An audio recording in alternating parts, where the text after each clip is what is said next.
আরেকটা হাদিস মাথায় নিয়ে নেন, আজকে সারা ওয়াজ ভুলে গেলে এই ওয়াজটা ভুলেন না। কি হাদিস? নবীজি বলছেন, তোমাদের সামনে, হে আমার সাহাবীরা, তোমাদের সামনে এমন একটা যুগ আসছে, ওই যুগে আমার সুন্নতকে ধরে রাখাটা হাতের মধ্যে আগুন ধরে রাখার মতো। আমি অনেকদিন এই লেকচারে এই হাদিসটা বলেছি। তোমাদের সামনে এমন একটা কঠিন যুগ আসছে, জামানা সবরিন, সবরের যুগ, কঠিন যুগ। ওই যুগে ঈমান ধরে রাখা, নামাজ সুন্নতের উপর থাকা, হাতে আগুন ধরে রাখার মতো।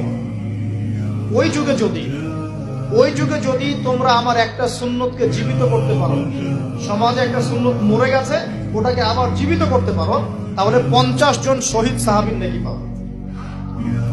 আচ্ছা, বুঝলেন?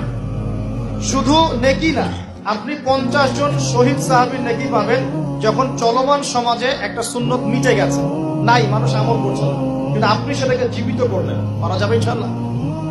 একটা দেখাচ্ছি, যেমন সাহাবীদের যুগে মানুষ মসজিদে ঢুকলে কি করতো জানেন? আগে 2 রাকাত নামাজ পড়তো। কি করতো? মসজিদে ঢুকেই, ওযু অবস্থায় মসজিদে ঢুকেই তারা বসতেন না। আগে 2 রাকাত নামাজ পড়তেন, দুখুলুল মসজিদ বা তাহিয়াতুল মসজিদ, তারপরে বসতেন।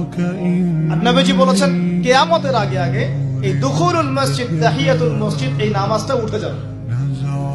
উঠে আছে না? আস্তে আস্তে মসজিদে ঢুকলে মানুষ ধাপ করে বসে পড়ে, তাই না?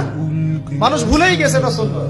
এখন আপনি যদি এই সুন্নতটাকে আবার জীবিত করতে পারেন, ইনশাআল্লাহ 50 জন শহীদ সাহাবীর নেকি পাবেন।